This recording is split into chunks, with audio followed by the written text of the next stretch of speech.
ভারতী নিজের ঘরকে ফুল দিয়ে সাজাচ্ছিল। তখনই প্রতিবেশী সবিতা বলল, কিরে ভারতী, তুই তোর হবু বৌদি মানে আসে বৌদির জন্য ঘরটা খুব বেশি সাজিয়ে ফেলেছিস না?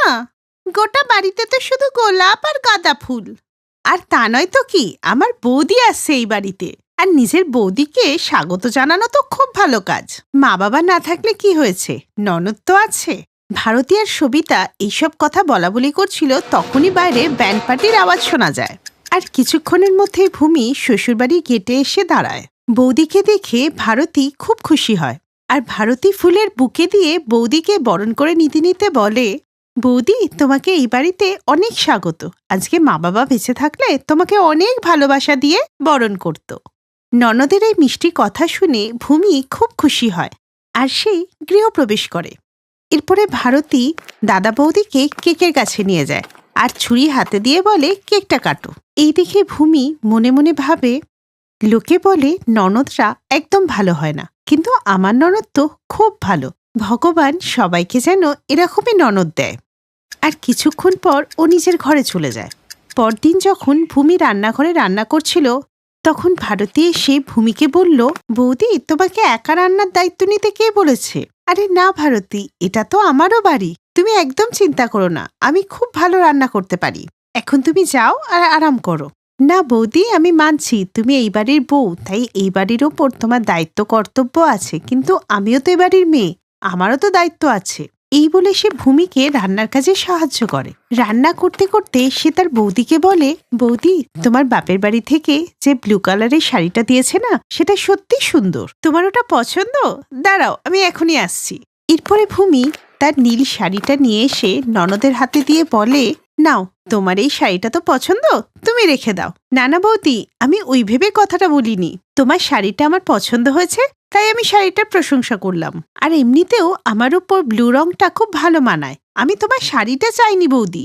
ভারতীর মানা করা সত্ত্বেও ভূমি ওই শাড়িটা ভারতীকে দিয়ে দেয়। আর এরপর থেকেই ভারতীর ওর বৌদির কাছ থেকে যখন কিছু চাওয়ার থাকতো, তখন প্রথমে খুব প্রশংসা করত, তারপর বৌদিকে সব কাজে সাহায্য করত, তারপরে সে জিনিসটা চেয়ে বসত। একদিন ভূমি যখন স্নান করছিল, তখন ওর ফোনে কল আসে, আর সেই কলটা ভারতী রিসিভ করে। ফোনে ভূমির বান্ধবী নিধি বলে যে সে আজকে ওর সাথে দেখা করতে আসছে। ভূমি বাথরুম থেকে বাইরে এলে ভারতী বলে, বৌদি, কিছু মাইন্ড করো না, তোমার ফোনটা অনেকক্ষণ ধরে বাজছিল, তাই রিসিভ করেছি। তোমার বান্ধবী নিধি ফোন করেছিল, ও আজকে তোমার সাথে দেখা করতে আসছে। আচ্ছা, নিধি আসছে? আসলে আমার বিয়ের অনেক বছর আগেই ও বিয়ে করে নিয়েছিল। ভারতী, তোমার দাদাকে ফোন করে কিছু টাকা চেয়ে নাও। তুমি দাদাকে ফোন করো, ততক্ষণ আমি দেখছি রান্নাঘরে কি আছে আর কি আনতে হবে। বৌদির এই কথা শুনে ভারতী মনে মনে ভাবে, এটাই চান্স, দাদার কাছ থেকে বেশি করে টাকা ঝেড়ে নিই। এরপরে সে দাদাকে ফোন করে আর বলে, দাদা, বৌদি 5,000 টাকা চেয়েছে, ওর এক বান্ধবী আসছে, সেই জন্য পাঠিয়ে দে। 5,000? এটা তো একটু বেশিই চেয়েছে। ঠিক আছে, আমি ফোনপে করছি। এরপরে মুখে তাড়াতাড়ি করে ভারতীর ফোনে 5,000 টাকা ফোন পে করে দিল। এরপরে ভারতী 1,000 টাকা বৌদিকে দিয়ে বাকি 4,000 টাকা নিজের জন্য রেখে দেয়। সন্ধেবেলা নিধি যখন ওদের সাথে দেখা করতে আসে, তখন ভূমি আর নিধি মিলে কথা বলতে থাকে। বৌদি, তোমরা বসে গল্প করো, ততক্ষণ আমি খাবারের ব্যবস্থা করে দিচ্ছি। না না ভারতী, তার কোনো দরকার নেই, আমি তো এমনি জাস্ট ভূমিকার সাথে দেখা করতে এসেছিলাম। এমনিও আমি আমার হাজবেন্ডের সাথে আজকে বাইরে খেতে যাব। আমি তো শুধু ভূমিকে এই কথা বলতে এসেছিলাম যে আমার দেওর বিনীত, ও একটা খুব ভালো জব পেয়েছে। তুই বললি না ভূমি যে তোর বোন শান্তির জন্য আমার দেওরের সাথে বিয়ের কথা বলার, তো আমি দেওরকে বলে দিয়েছি, আর ও কালই শান্তির সাথে দেখা করতে চায়। তুই শান্তিকে এখানেই ডেকে নে। হ্যাঁ, আমি কাল সকালেই ওকে ডেকে নিচ্ছি। আর তুই বিকেলে তোর দেওরকে নিয়ে চলে আসবি, দুজনের কথা হবে, দেখা হবে, আর যদি পছন্দ হয়ে যায় তবে বিয়ের পাকা কথাও হয়ে যাবে। এই বলে নিধি ওখান থেকে চলে যায়, আর ভূমিও তার বোনকে ফোন করে ওই বাড়িতে ডেকে নেয়। সন্ধেবেলা বিনীত নিধির সাথে শান্তিকে দেখতে আসে। বিনীতের শান্তিকে আর শান্তির বিনীতকে তো খুব পছন্দ হয়ে যায়, তার সাথে ভারতীরও বিনীতকে খুব পছন্দ হয়ে যায়। তাই বিনীত যাওয়ার সময় ভারতী চালাকি করে বিনীতের নাম্বারটা নিয়ে নেয়। এখন তো তুমি আমার হবু জামাইবাবু, মানছি শান্তি আমার বৌদির বোন, কিন্তু সে তো আমারও কিছু হয়, তাই তোমাদের কথা বলানোর দায়িত্বটা আমারই। তাই তোমার নাম্বারটা আমাকে দিয়ে দাও, যাতে আমি তোমার নাম্বারটা শান্তিকে দিতে পারি। বিনীত চলে যাওয়ার পর ভারতী নিজেকেই বলে, বিনীত কত স্মার্ট, কিন্তু বিনীতের বিয়ে বৌদির বোনের সাথে না, আমার সাথে হবে। তাই যে করেই হোক শান্তির সাথে বিনীতের সম্পর্কটা ভাঙতে হবে, যাতে আমার বিয়ে বিনীতের সাথে হয়, শান্তির সাথে নয়। এই ভেবেই ভারতী পরের দিন বিনীতকে ফোন করে বলে, হ্যালো বিনীত, তুমি কেমন আছো? আমি বলছি কি, তুমি শান্তিকে একদম বিয়ে করবে না, ওর অন্য একটা ছেলের সাথে অ্যাফেয়ার্স আছে। ভারতী, এসব তুমি কি কথা বলছো? দেখো, বিয়ের আগে সবারই একটা অতীত থাকে। আমার তাতে কোনো অসুবিধা নেই। আমার ওকে পছন্দ, আর আমি ওকেই বিয়ে করব। যদি ও রাজি থাকে তাহলে আমি ওকেই বিয়ে করব। এই বলে বিনীত ফোন রেখে দেয়। দেখ, যাই করছি না কেন, বিনীতটা না শান্তি প্রেম থেকে বেরোতেই পারছে না। কি যে করব যাতে শান্তি প্রেম থেকে বিনীতটা বেরিয়ে আসে আর আমি ওকে বিয়ে করতে পারি। যখন ভারতী নিজের সাথে এসব কথা বলছিল, তখন দরজার বাইরে দাঁড়িয়ে তার বৌদি সব কথা শুনে নেয়। আর কিছুক্ষণ পর ভূমি ভারতীর কাছে গিয়ে বলে, তুমি বিনীতকে এসব ভুল কথা বলে একদম ঠিক করনি। ভারতী, আমি তো তোমাকে খুব ভালো মেয়ে মনে করতাম, কিন্তু তুমি তো খুব ধূর্ত। যদি বিনীতকে তোমার পছন্দ, তো তুমি একবার আমাকে বলে দিতে পারতে। আমি আমার বোনের বদলে তোমার সাথে বিনীতের সম্বন্ধ করিয়ে দিতাম, কিন্তু এটা তুমি ঠিক করলে না। আরে তুমি যা চেয়েছো আমি তো সব দিয়েছি। তুমি একবার বললে আমি বিনীতকেও তোমাকে দিয়ে দিতাম। এই বলে ভূমি ওখান থেকে চলে যায়। কিছুক্ষণ পর শান্তি ওখানে এসে ভারতীকে বলে, ভারতী, দিদি আমাকে সব বলেছে। তোমার যদি বিনীতকে পছন্দ, তো তুমি আমাকে বা দিদিকে বলতে পারতে। ঠিক আছে, তোমার ইচ্ছা হলে তুমি বিনীতকে বিয়ে করে নাও। আমি এখনই ফোন করে বিনীতকে বিয়ের জন্য না বলে দিচ্ছি। এই শুনে ভারতী তার নিজের ভুলটা বুঝতে পারে। তাই সে মনে মনে ভাবে, এরা কত ভালো, আমি এত কিছু করলাম তাও ওরা বিনীতের সাথে আমার বিয়ে দিতে চায়, যখন কিনা বৌদির সাথে আমি সবসময় অন্যায় করেছি। এরপর সে ওদের কাছে ক্ষমা চায়। বৌদি, আমি তোমাকে কথা দিচ্ছি, এবার আমি সত্যি তোমার সেরা ননদ হয়ে দেখাবো। ভারতীর এই কথা শুনে শান্তি আর ভূমি দুজনই খুশি হয়ে যায়। কারণ ভারতী আজকে বুঝতে পেরেছিল যে সে যতই ভালো হওয়ার নাটক করুক না কেন, সে মোটেও ভালো ছিল না, কারণ তার মনটা পরিষ্কার ছিল না। এইভাবেই ভারতী তার বৌদির প্রতি সৎ থাকে, আর ভারতী বৌদির সাথে এক হয়ে শান্তির বিয়ে বিনীতের সাথে করিয়ে দেয়।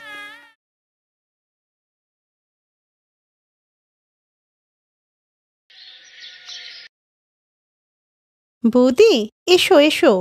সুলেখা, এই নে, তোর কি এটা চাই না? আমি জানতাম যে তুই না চাইতেই দিয়ে দিবি টাকা। দাদা, তুই বৌদিকে নিয়ে ঘরে যা, আমি এখনই ব্রেকফাস্ট পাঠিয়ে দিচ্ছি। আরে বোন, তুইও একটু আরাম করে নে। আর জলখাবারের জন্য তো বৌদিরা আছেই। বৌদি! আরে দাদা চুপ কর, বৌদিরা অনেক পরিশ্রম করেছে, এখন রেস্ট নিচ্ছে। ও, আর তুই বুঝি পরিশ্রম করিসনি? আরে আমিও তো যাচ্ছি, তোদেরকে ব্রেকফাস্টটা দিয়েই আমি রেস্ট নিতে যাচ্ছি। আচ্ছা দাদা, আর দেরি করিস না, যাও বৌদিকে নিয়ে ওপরে যা। সুলেখা জেদ করলে বিষ্ণু তার নতুন বউকে নিয়ে ওপরে চলে যায়, আর সুলেখা ওদের জন্য ব্রেকফাস্ট বানাতে লাগলো। আর এর কয়েক ঘন্টা পর,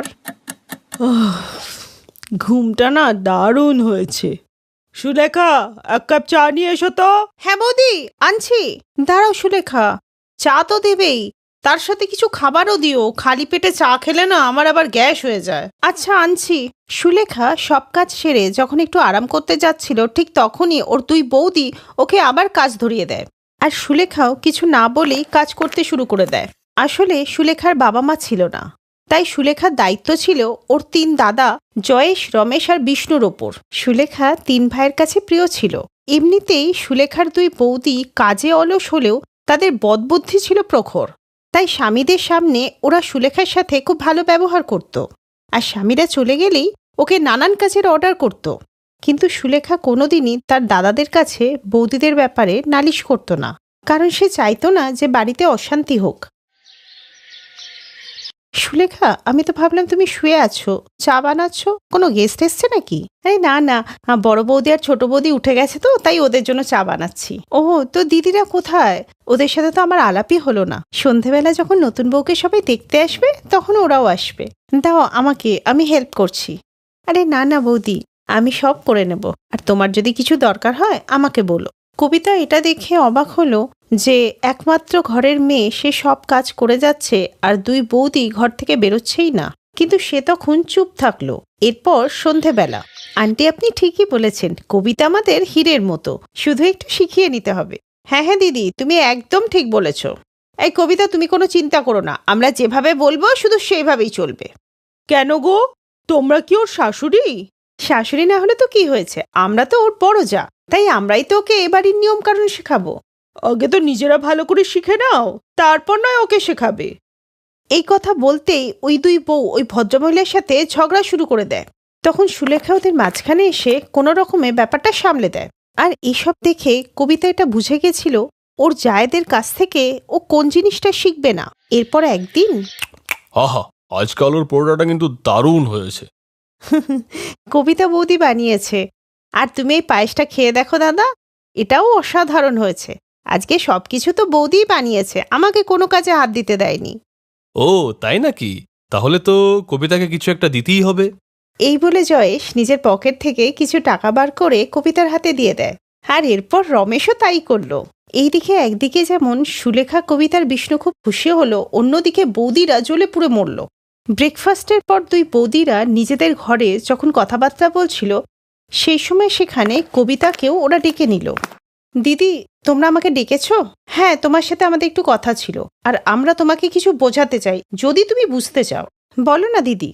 কবিতা, আমরা দেখছি যে তুমি ঘরের কাজে একটু বেশি মন দিচ্ছ, এত করার দরকার নেই, সুলেখা সবকিছু সামলে নেয়, বুঝলে?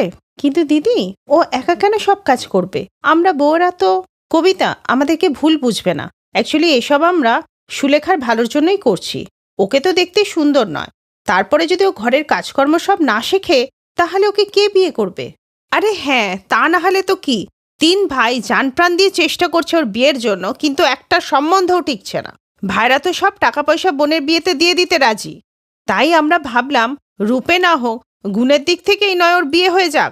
কিন্তু দিদি, আরে সুলেখা, তুমি এত মাথা ঘামিও না তো, আমরা বললাম তো যে এটাই ওর জন্য ভালো। আর শোনো, ওর ভাইদের সামনে কিন্তু এসব কথা একদম বলবে না। আর আমার শ্বশুর শাশুড়ি 3 ছেলেদের মাথায় একটা কথা ঢুকিয়ে দিয়ে গেছে যে সুলেখা নাকি খুব শুভ। এত যদি শুভ হতো না, তাহলে এতদিন ওর বিয়ে হয়ে যেত, এরকম বাপের বাড়িতে পড়ে থাকতো না, যত সব। আরে দিদি একদম ঠিক বলেছে। কবিতা, তুমিই ভাবো না, বেকার সারাদিন কাজ করার কি দরকার? সারাদিন ঘরে বসে আরাম করো, আর যখন হাজবেন্ডদের আসার সময় তখন কিচেনে গিয়ে দাঁড়িয়ে থাকো, আর ততক্ষণে তো সুলেখা সব করেই রাখে। আর মজার ব্যাপার কি হলো জানো, ও তো ভাইদের কিছু বলেই না। এই চুপ কর। কবিতা, তুমি বুঝলে তো আমরা কি বললাম? হ্যাঁ দিদি, আমি সব বুঝে গেছি, এখন আমি যাই। হ্যাঁ হ্যাঁ, যাও, কিন্তু নিজের ঘরে, কিচেনে না। এরপর ওখান থেকে কবিতা নিজের ঘরে গেল, আর কয়েক ঘন্টা পর্যন্ত ঘর থেকে বেরোলো না। এই দেখে দুই বউ ভাবলো যে কবিতা ওদের টিমে চলে এসছে, আর কোনো চিন্তা নেই। কিন্তু এর ঠিক 1 সপ্তাহ পরে, আরে কবিতা, তোমার বাপের বাড়ির লোক এসছে, তুমি জানাওনি কেন? দাঁড়াও দাঁড়াও, আমি জল আনছি। সুলেখা, কিরে সুলেখা? দাঁড়াও দিদি, জল আমি আনছি। আরে না না, তোমার বাড়ির লোক এসছে, তুমি ওদের সাথে বসে গল্প করো, সুলেখা সব কিছু করে নেবে। না না দিদি, আজকে এরা সব আমার সাথে দেখা করতে আসেনি, বরং সুলেখাকে দেখতে এসছে। নীরজা আর নন্দিতা কিছুই বুঝতে পারল না। এর মধ্যেই 3 ভাইও বাড়িতে চলে এলো। বুঝলেন, কবিতা যখন আমায় সেই কথাটা বলল, আমি তো শুনেই খুশি হয়েছিলাম। হ্যাঁ দাদা, সত্যি বললে, আমরা সুলেখার জন্য যেমন পরিবার চাই, এতদিনই কে তা পেয়েছি। হ্যাঁ দাদা, এইটা কিন্তু দারুণ হলো। কবিতার মায়ের বাড়ি আর সুলেখার শ্বশুর বাড়ি, এই তো আমাদের সুলেখা চলে এসছে। দেখ ভাই, মেয়ে ঘরোয়া আর সংস্কারী, এই গ্যারেন্টি তো আমি দিচ্ছি, বাকিটা আবার তুই দেখে নে। সুলেখা তো খুবই সুন্দর, আমি বিয়েতে রাজি। সুলেখা, তুমিও ঠিক করে দেখে নাও, ছেলে আমার ভাই খুবই সংস্কারী আর ইঞ্জিনিয়ার। এরপর সুলেখা রাহুলকে দেখলো, তারপর একটু মুচকি হেসে তার বৌদিকে, নাও তাহলে তাড়াতাড়ি বার করো মিষ্টির টাকাটা, কারণ যখন মিয়া বিবি রাজি, তো কি করবে বৌদি, মানে কাজী। আর এইভাবেই সুলেখার বিয়ে ঠিক হয়ে গেল, আরও খুব তাড়াতাড়ি কনের সাজে শ্বশুরবাড়িতে যাবার জন্য প্রস্তুত হয়ে গেল। আর অন্যদিকে ওই দুই বৌদি ভাবতে লাগলো যে সুলেখার বিয়ের পর ওদের দুজনের কি হাল হবে, কারণ আপাতত সুলেখাকে হারাবার বিশেষ কোনো উপায় ওরা দেখতে পাচ্ছিল না। Best buddies. হ্যালো ফ্রেন্ডস, এই ভিডিওটা দেখার জন্য ধন্যবাদ। যদি এই ভিডিওটা তোমাদের ভালো লেগে থাকে, তাহলে প্লিজ লাইক, সাবস্ক্রাইব আর কমেন্ট অবশ্যই করবে এই ভিডিওতে। আর হ্যাঁ, শেয়ার করতে ভুলো না কিন্তু। আরো অনেক মজাদার ভিডিও দেখার জন্য নিচে দেওয়া এই বেল আইকনটাকে প্রেস করো। দেখতে থাকো বেস্ট বাডিজ।